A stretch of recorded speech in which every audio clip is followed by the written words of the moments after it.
Hello, everyone. Welcome to a belated Wednesday vlog, or is going to be called today the Thursday vlog for December 23rd, 2021. And it's time for Wheel of Clickbait.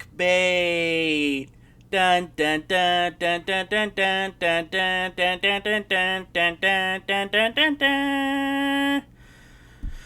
It's no shock that over the past few years, lazy writers have been using little gaffes and confusing moments on Wheel of Fortune to write pretty clickbaity articles. A lot of it has to deal with the crossword puzzle category, where somebody slips in the word "and" at the end and loses $10,000. You know, that's been a story before.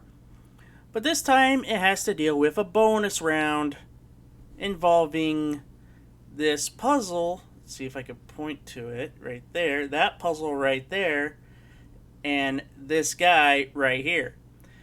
So, on Monday's edition of Wheel of Fortune, a contestant who won over $28,000 in cash and prizes had this bonus round puzzle. It was person, and it should be noted that, as Pat always says in the show, which is conveniently absent from the article, person does not always mean proper name.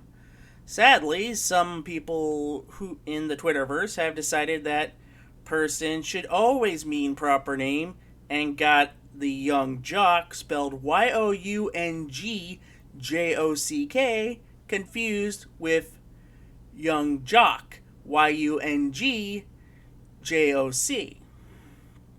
i.e. a rapper who is currently on Love and Hip Hop Atlanta, which could be seen on VH1, and it's a show. So, because of that, the brilliant people at TV Insider say that this is wrong. It's too confusing. When, no, it's not confusing at all. I mean, Wheel of Fortune's target demographic is not the same demographic of people who watch Love and Hip Hop Atlanta. And apparently some people wanted to get their hate clicks, so they said they're confusing stuff about Love and Hip Hop, confusing the Love and Hip Hop Atlanta person with the generic young jock. And I'm just dead ass tired of all of the lazy articles we've gotten over the years when it comes to both Wheel of Fortune and Jeopardy.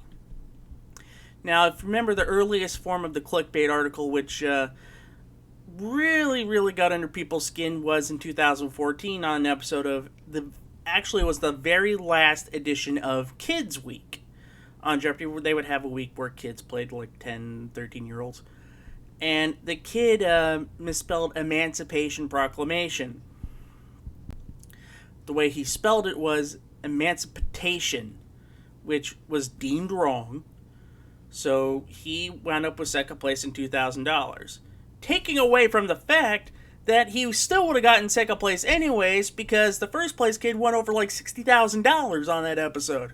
It's because of that and the hand-wringing by the parents threatening to sue that they decided to stop doing kid shows. Way to go, Internet. Now, when it comes to Wheel of Fortune, it's a lot easier, because some people always confuse the person not always meaning proper name to proper name. And proper name is a category.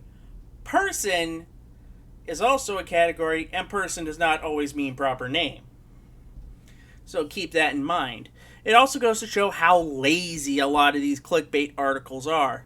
Let's take something relatively confusing-ish and let's blow it up.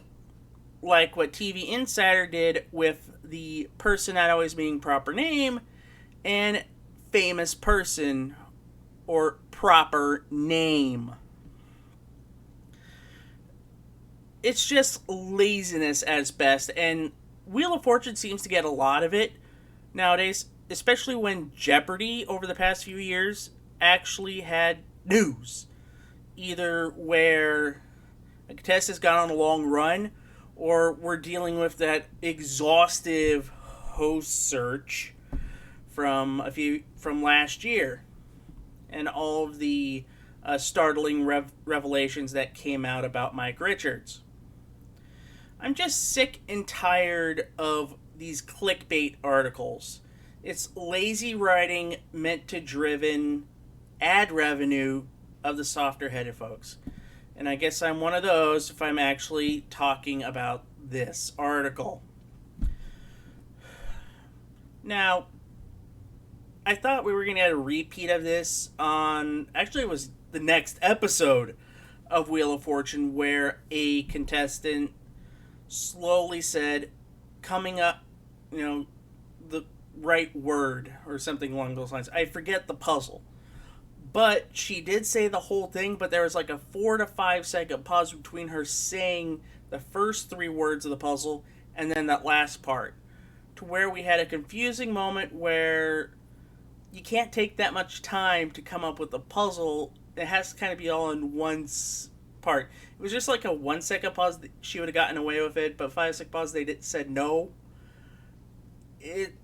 I guess, letter of the law, but it worked out in the end. The contestant did get the car from Audi. And to be honest, fix that rule. Or do what they do in Australia. You have the 10-second time to think about it, but then you have to come up with the answer a couple seconds afterwards, and then they buzz you. So, yeah. Do it like that. Anyway, I'm exhausted. Thank you for listening to me ramble. And there will not be a weekend video this week because it is Christmas. We're taking that week off. We will be back at the start of 2022 if a Games of Canada. I just want everybody to have a wonderful holiday, whatever you celebrate, whether it be Christmas or you already celebrated Hanukkah or you're currently celebrating Festivus or the winter solstice or Tip Top Tet, Solemn Barak and Ramadan, and all of that. Oh, Crazy Kwanzaa. And honestly, just have a good time. If you can't spend it with your folks, spend it with friends. Maybe get on a big Zoom call or Discord call and just chat with your friends to make sure you're not alone. Thank you for watching this video. If you liked what you see, be sure to thumbs up this video. Like, comment, subscribe to the channel if you haven't already. And if you want to become a backer on Patreon, become one at patreon.com/GameShowGumbo. I'm Cindy Seidelman. Have a wonderful holiday. Take care, everyone.